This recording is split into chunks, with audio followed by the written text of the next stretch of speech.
Salah satu alasan lahirnya nilai core values ASN adaptif adalah karena lingkungan strategis, yaitu situasi internal dan eksternal, baik yang statis maupun dinamis, yang memberikan pengaruh pada pencapaian tujuan nasional. Di wilayah Asia Tenggara atau biasa kita kenal dengan ASEAN, beberapa negara yang bisa dibilang maju yakni Indonesia, Malaysia, dan Singapura. Ketiga negara ini memiliki banyak perbedaan, mulai dari infrastruktur, budaya, hingga jumlah penduduk. Ada yang unik dengan Malaysia dan Indonesia yang bertetangga dekat secara letak geografis ini. Ibu kota kedua negara ini kerap disandingkan sebagai contoh.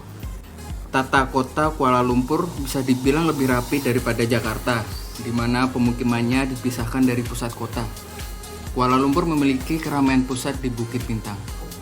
Sudah banyak bangunan tua yang direnovasi, bahkan langit Kuala Lumpur masih terlihat biru dan tidak pengap seperti Jakarta yang sesak dan padat. Selain itu, tak bisa dipungkiri juga, transportasi di Kuala Lumpur jauh lebih baik dari kenyamanan pilihan rute dibandingkan dengan Jakarta.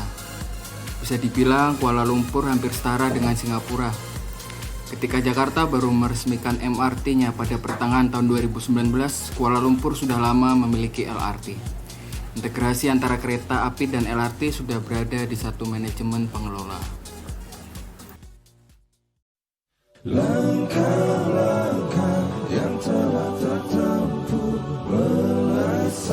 Dengan melihat perbandingan tersebut, sifat adaptif dan inovatif tidak bisa dikesampingkan karena kita harus mengejar bahkan melangkah lebih depan.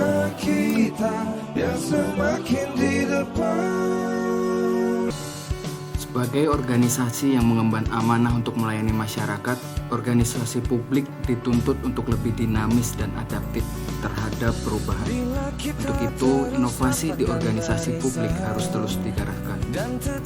Inovasi ini oleh banyak kalangan dinilai sebagai suatu hal yang penting dilakukan agar bisa terus bersaing dengan banyak negara maju, dan yang utama tetap dianggap penting di mata dan hati masyarakat. Agar tidak hanya menjadi sekedar ritual, inovasi perlu dibentuk menjadi sebuah budaya organisasi.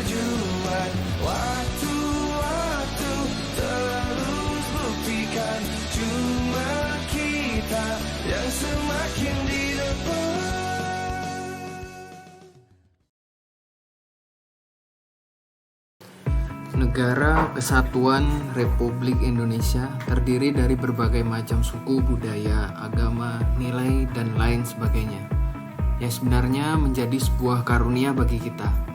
Kita tidak bisa menolak keberagaman tersebut. Namun, keanekaragaman itu bisa menjadi pisau bermata dua bagi kesatuan Indonesia.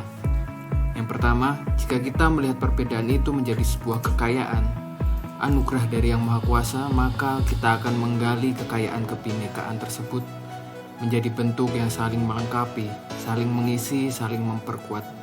Itulah yang kita harapkan.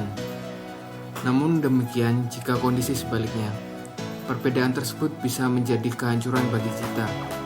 Jika sikap-sikap primordialisme, ekosektor, radikalisme yang makin lama membuat arti perbedaan menjadi salah, itu yang harus kita hindari. Demikian juga dalam pemerintahan, perbedaan yang ada antar sektor, kita sudah mengetahui bahwa tiap sektor mempunyai karakteristik yang berbeda-beda, punya visi yang berbeda-beda.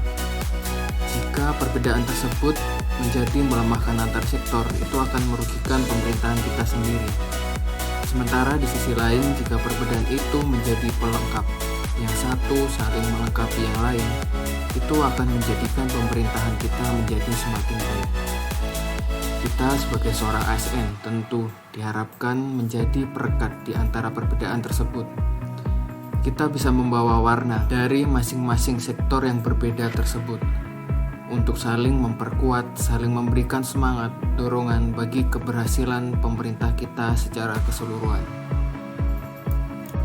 Whole of government merupakan pendekatan penyelenggaraan pemerintahan dengan upaya kolaboratif dari seluruh sektor yang berbeda tadi ke dalam bentuk koordinasi yang lebih luas dengan tujuan untuk membuat suatu kebijakan, manajemen program, serta pelayanan publik.